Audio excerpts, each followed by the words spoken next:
Good evening and welcome to Look North. Our top story tonight.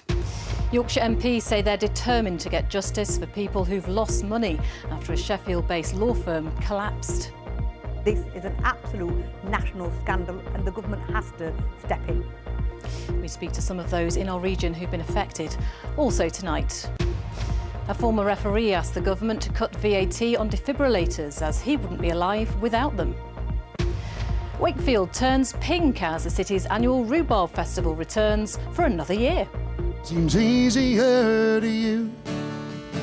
You hide behind the lies inside. Join me later to see how I'm bringing a taste of Tennessee to us here in Yorkshire. And we had enough brightness today for some rainbows to develop. But what about the weekend? I'll be back later in the programme with a look ahead.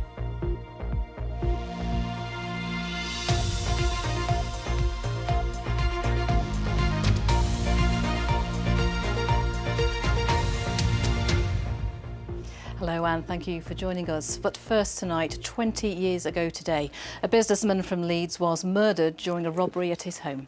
Police say John Looper was attacked by masked men who stole jewellery and cash worth around £100,000. Today, his brother has made a new appeal for help to catch his killers, while police hope advances in forensic science could bring them closer to finding them. Phil Bodmer has more.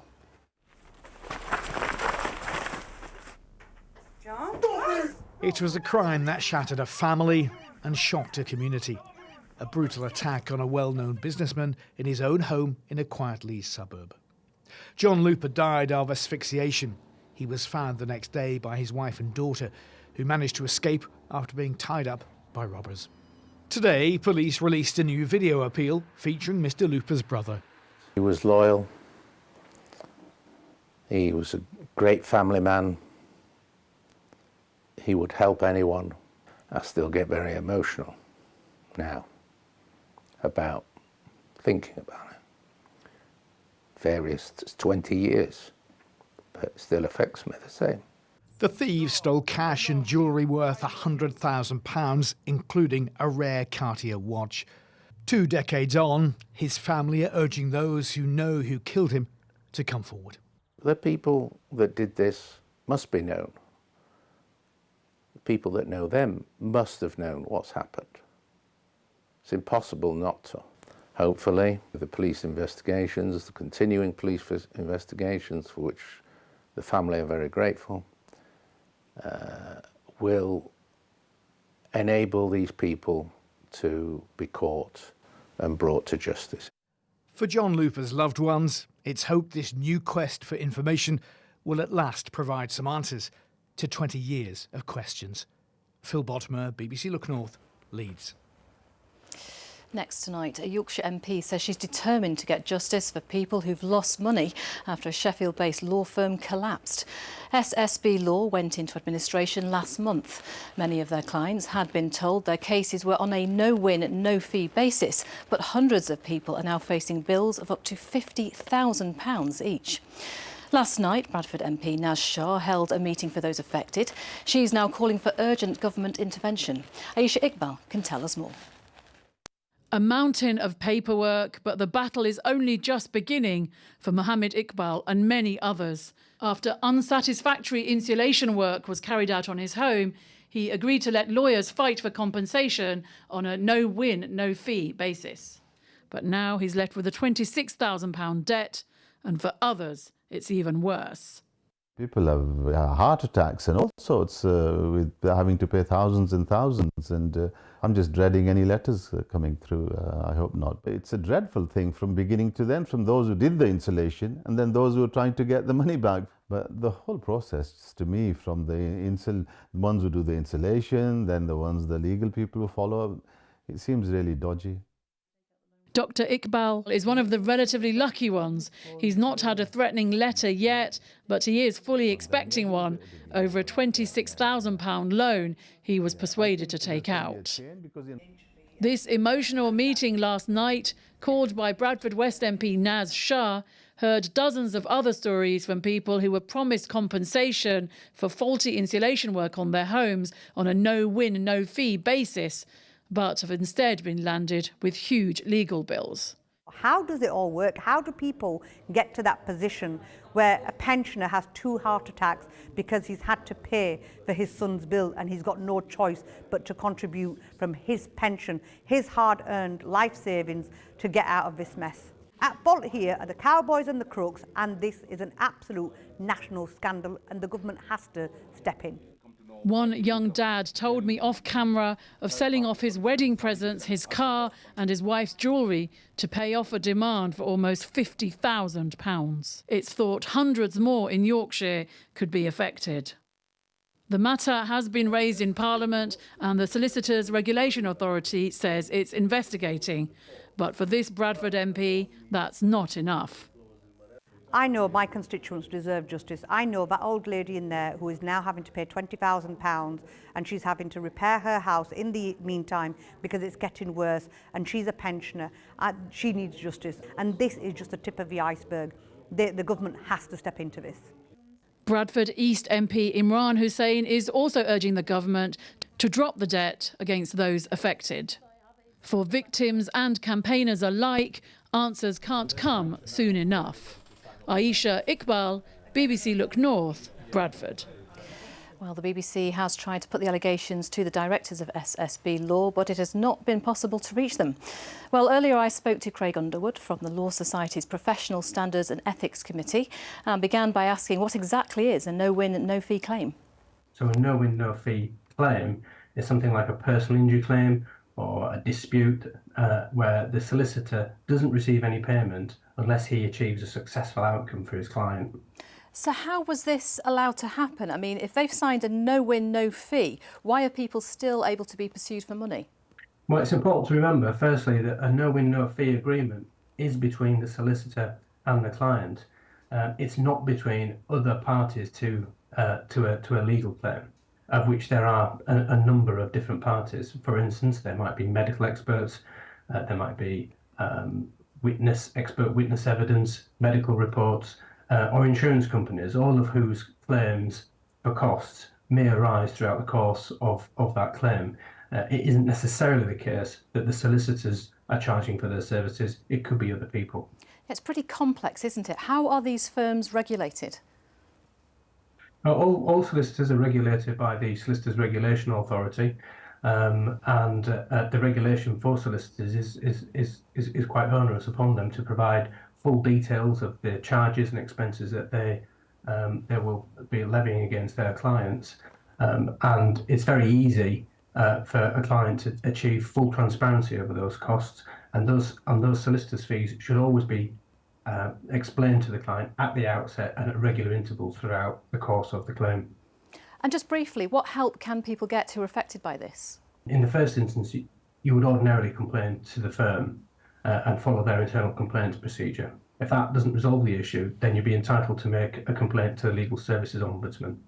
If you think that you've been misled or you think that there's been any misconduct on the part of the solicitor, then you have a right to report that matter to the Solicitors Regulation Authority to be investigated. That is, of course, true when you're dealing with solicitors. There are other types of claims management companies and lawyers that are involved that are not regulated by the Solicitors Regulation Authority and may be regulated by another authority, for instance, the Financial Conduct Authority. Craig Underwood, thank you for your time this evening. Thank you. A former referee from Worksop is asking the government to get rid of VAT on defibrillators, saying he would not be alive without one. At the moment, some charities have to pay the VAT when they fundraise for community defibs, sometimes costing them an extra £500. Well, a campaign has been launched to put pressure on the Chancellor to get rid of the tax on them in the budget next month. Our political editor, James Vincent, reports. Hey, Dave, how are you doing? Not too bad, are you? I've got to thank football for saving my life. Without the defib, I'm pretty sure I wouldn't be standing here. 3 o'clock Saturday, football. Former ref Andrew Jarvis won't be taking this for granted again because it was nearly the last thing he ever saw. Went to check the nets, walking back towards touchline. Just got an overwhelming feeling that I was going to pass out. Next thing I knew, it was 6:30 the following morning, waking up in intensive care. So there's no doubt about it. Shannon definitely saved my life on that day. Hey, how far are you doing? How do you thank somebody who saved your life? Since Shannon and the defib saved Andrew, she's raised money for 3 more, but says a tax cut would have helped for another. The VAT from 3 DFIBs would definitely more or less add up to a fourth. If not, we'd only need to fund for a little bit more. And obviously having a fourth would help in another community or another football team. Well, we'd have another 4 defibrillators in the area if we didn't pay VAT, because it could happen to anyone. Jessica Lally from Kimberworth was 26 when she died from cardiac arrest. So far, her family have raised money for 17 defibrillators around her hometown of Kimberworth. I am proud that they're there, and, you know, it keeps Jessica's name alive, shall we say. Jessica's family have been helped out by a Rotherham charity, and they think it wouldn't cost the government much to drop VAT. The consumables, the pads that you have to use, VAT again. In the great scheme of things nationally, I'm sure that VAT on defibrillators is not, you know, a big thing. The cost is minimal. It doesn't even trouble the Treasury when it does its figures at a budget, and I've done 5 budgets as a Treasury Minister. So the Chancellor could do it. He could do it with this budget, and it would help so many people. The government told us we take the safety of the public seriously and provide several VAT reliefs to help organisations buy defibrillators and other first aid equipment. They also told us there was a pot of £1 million that communities could bid for so they can buy more defibs. 1-0 to Worksop, and Andrew's having a good afternoon, but he has got a message for the Chancellor. I find it totally unbelievable that there is a VAT on something that clearly saves lives. It saved my life. Why would anybody want to put VAT on something like that? I just don't know. Yeah, we'll have to let you know. Now we're sport, and for Super League fans, the long wait is over. The new season is up and running for 2024 at last. And after the opening match in Hull last night, tonight it's the turn of the Rhinos and the Giants to take to the field again. Well, Paul Ogden is at Headingley for us tonight. A busy night ahead, Oggy. It is certainly for the Leeds Rhinos and Huddersfield Giants, as you say, Amanda. Leeds Rhinos host Salford here tonight. Huddersfield Giants travel over the M62 and through that traffic to tackle Lee. Castleford wait until tomorrow night. What have all those 3 teams from our patch got in common? Must do better. That is the message from the Rhinos fans, certainly here ahead of kick-off tonight. I hope it's better than last season, yeah, which with the signings we've got, it looks pretty good. Hopeful, very hopeful yeah. that this is the season. They've made some great signings. Yeah. I'd have liked another big prop, maybe, but we've got what we've got now, so yeah, fingers crossed. Really, really positive. I think they've invested really well in spine and new players. I'm just hoping they gel and they stay injury-free. Oh, we've got high expectations. We know what we want. That's definitely from to win. Kick-off here at Headingley for Leeds Rhinos against Salford, 8 o'clock. Same kick-off time for Huddersfield Giants over at Lee. Tomorrow night, Castleford Tigers against Wigan, and that is a very special moment for certainly the sport and for the BBC, because it's the first time at 5:30 tomorrow that Super League will be live on BBC in history. Our coverage, BBC Two, starts at 5 o'clock. Good luck to all concerned. Before we leave here, let me also tell you about the other Rhinos, because the new Super League netball season starts this weekend for Leeds Rhinos women netballers. They play in Nottingham against 7 Stars. To say the Rhinos have strengthened their squad is an understatement. Former international Jiva Mentor, now their new captain. She is as impressed by what she's come back to after 15 years exile as the other way around. Netball in general has really evolved. The game's got a lot faster, it's got a lot more physical, and I'm just hoping that the officiating, the umpiring is able to keep up with that, because I think it's really beautiful to be able to see the game evolve in that space, and that's probably going to be the biggest difference that I'll notice is as Netball Super League starting to incorporate some of those professional behaviours around game day and the training weeks leading up to it, and looking what your fellow counterparts are doing all around the world. Don't be fooled, by the way, for the Leeds Rhinos netball name, because it's not just about Leeds. They'll be taking their games on the road this season as usual, to Sheffield, the EIS included, to Huddersfield University, and even over to Hull. Loads to look forward to, and Friday Night Super League, Amanda, is back for me and you. Wonderful. Thank you very much, Paul. Now, here's a clue to what we're about to talk about. Wakefield is celebrating its most famous export this weekend with the annual Rhubarb Festival. Thousands will flock to get their hands on the vegetable. It is not a fruit, and the city will showcase all the wonderful things you can do with it. Abby Jayola is there for us now. Abby.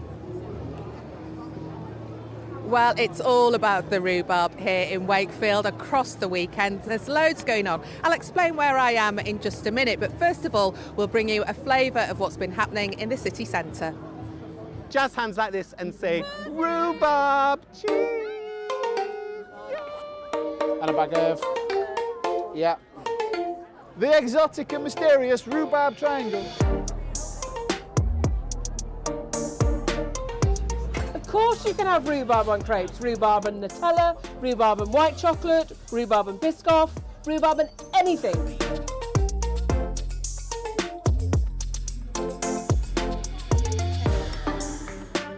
Hello everybody, it's me, Ruby Rhubarb, here in the picturesque city of Wakefield for the Rhubarb Festival 2024! Woohoo!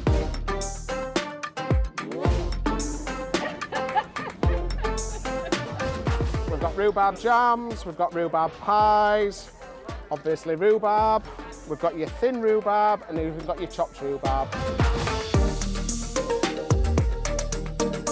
Hi, my name's Bev from North Chocolates, and we're here at the Rhubarb Festival with our Ruby Rhubarb.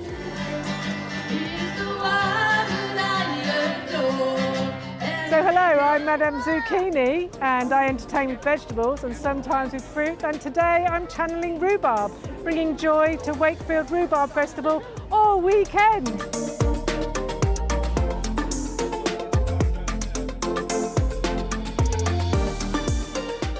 Hello, good afternoon, would you like a free try? Rhubarb.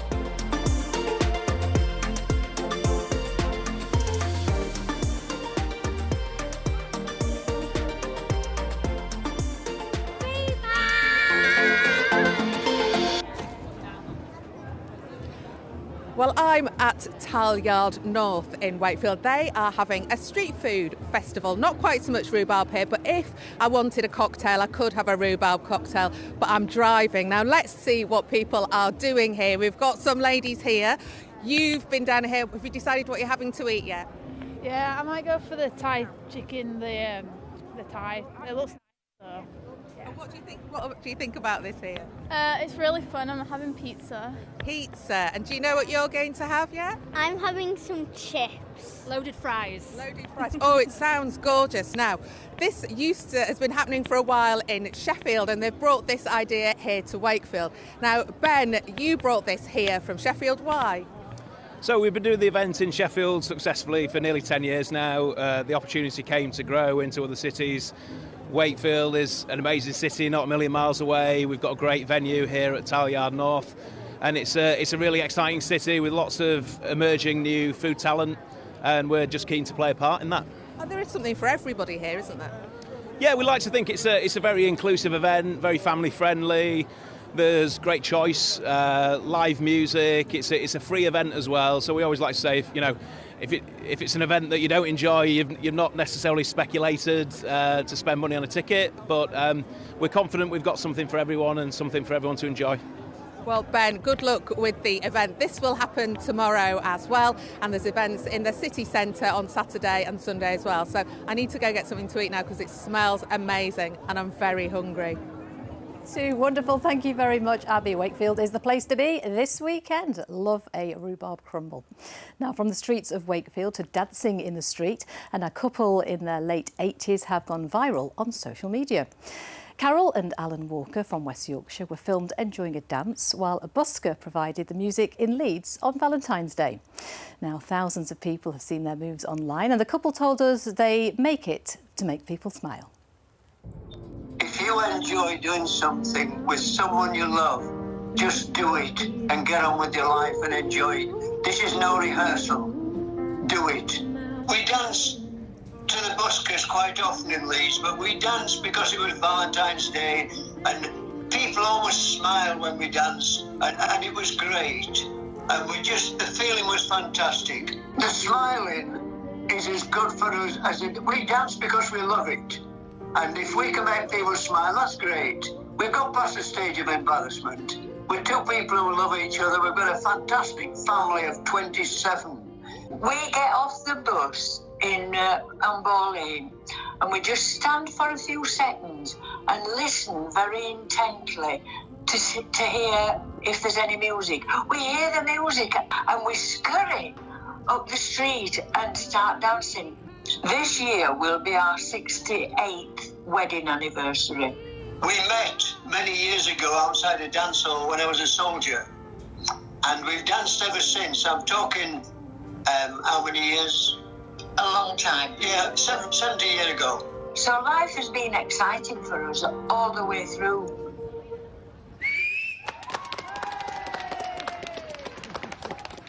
Oh, aren't they wonderful? Dancing like nobody is watching. Now, staying with the Yorkshire talent, and last week we had the Mobos, and this week we have another star in our midst.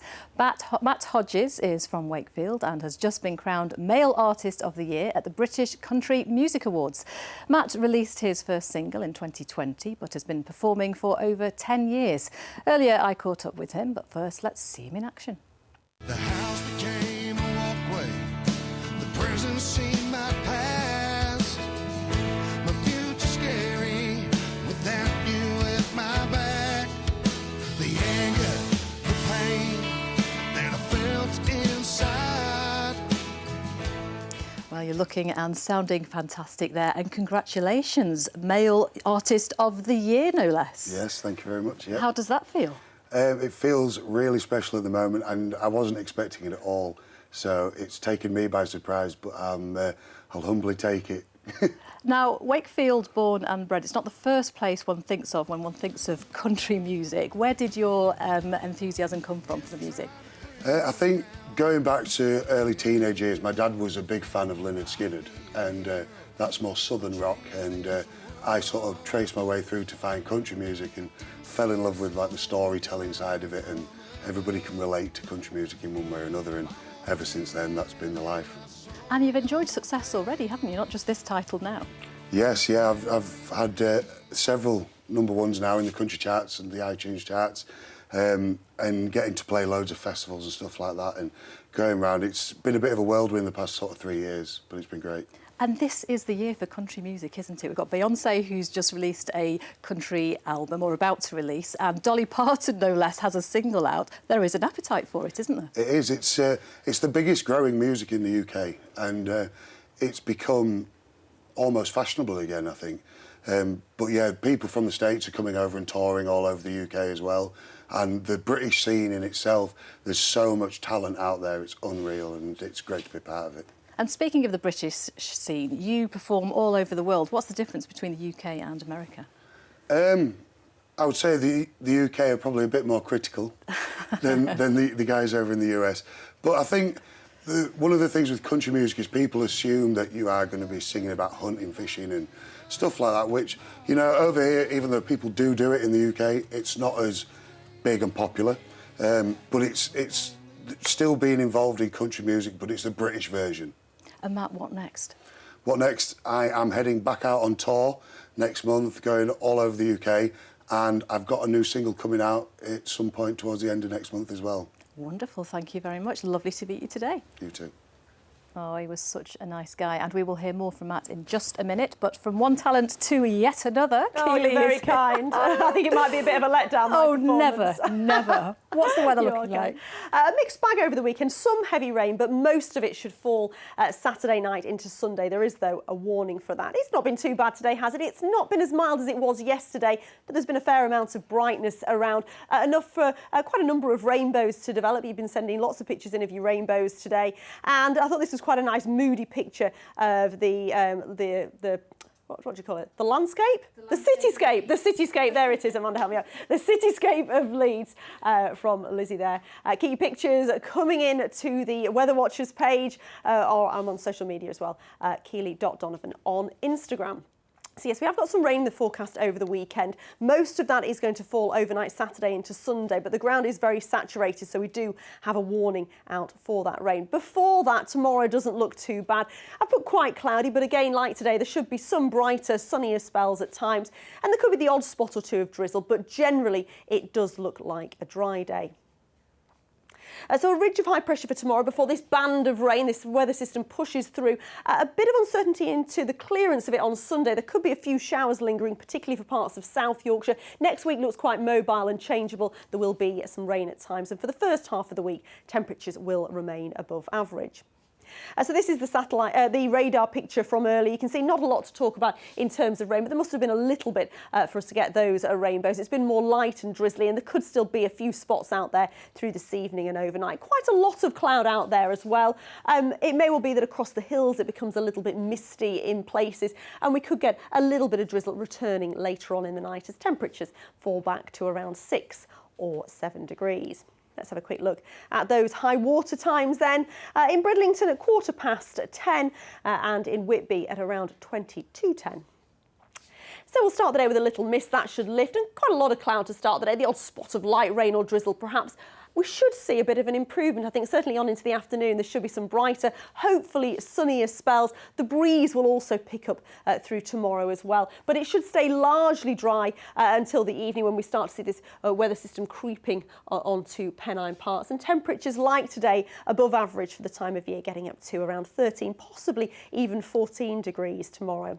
That overnight rain into Sunday could be heavy and persistent. It'll clear away. There could be a few showers for Sunday morning, but then it should brighten up with some spells of sunshine. Amanda? Not bad at all. Now, Keely, come and sit down. Thank we have you. some more talent to Oh, very enjoy. nice. Take a seat. Thank you. And we'll leave you tonight with the wonderful music from Matt. Good night.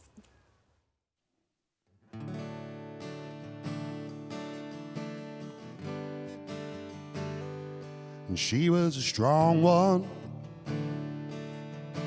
empowered by her side, fired like a shotgun. She couldn't wait to be a bride, but it suddenly went wrong when he walked into her life. And now she's home alone again tonight. And a smile, a hug, a spoken word seems easier to you. You hide behind the lies inside what you gotta prove. You tell yourself you're okay, just keep pushing through. Make a change and take off your disguise, 'cause the truth's behind your eyes.